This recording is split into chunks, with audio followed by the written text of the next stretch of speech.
C M تھے اور سرفراز بھگتی جو تھے وہ وزیر داخلہ تھے، اس دور میں کمپیریٹیولی کافی بہتر جو ہے ماحول رہا تھا، اور یہ جو صورتحال تھی دہشت گردی کی یہ قدرے بہتر تھی۔ تو اس وقت میں بھی مالک بلوچ کا میں نے جب انٹرویو کیا تھا انہوں نے کہا کہ نہیں، مسنگ پرسنس اپنی جگہ موجود ہیں اور وہ کیسز جینون ہیں موجود،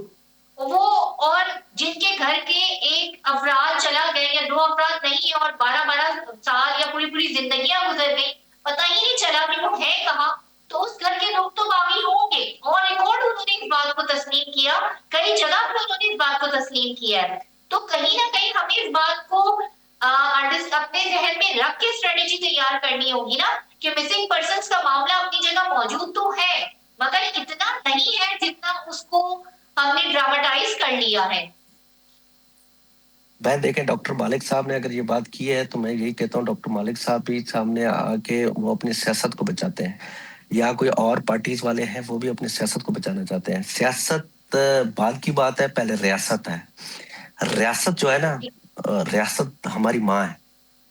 تو ریاست کو سچ بولنا چاہیے۔ میں تو یہ تو ابھی کوئی بتا سکتا ہے آپ کو جو گورنمنٹ میں ہے، رہ چکے ہیں،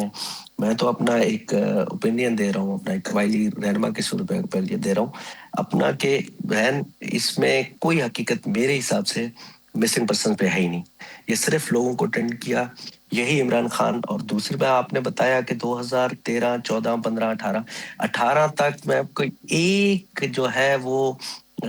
کیمپ نہیں تھا، فراری کیمپ نہیں تھا ڈیرہ بگٹی میں۔ اپیسمنٹ ہوا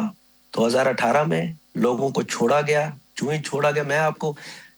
بتا رہا ہوں، آپ کسی سے بھی یہ چیک کر رہے ہیں کہ ریاض گل کا بیٹا ثناء اللہ آج کیمپ میں کمانڈ کر رہا ہے پاکستان میں، اور وہ پکڑ کے چھوڑا ہے انہوں نے۔ اور ابھی جو ہے وہ ساری چیزیں جو ہے وہ ہمارے انٹیلیجنس اور فوج پہ ڈال لیتے ہیں،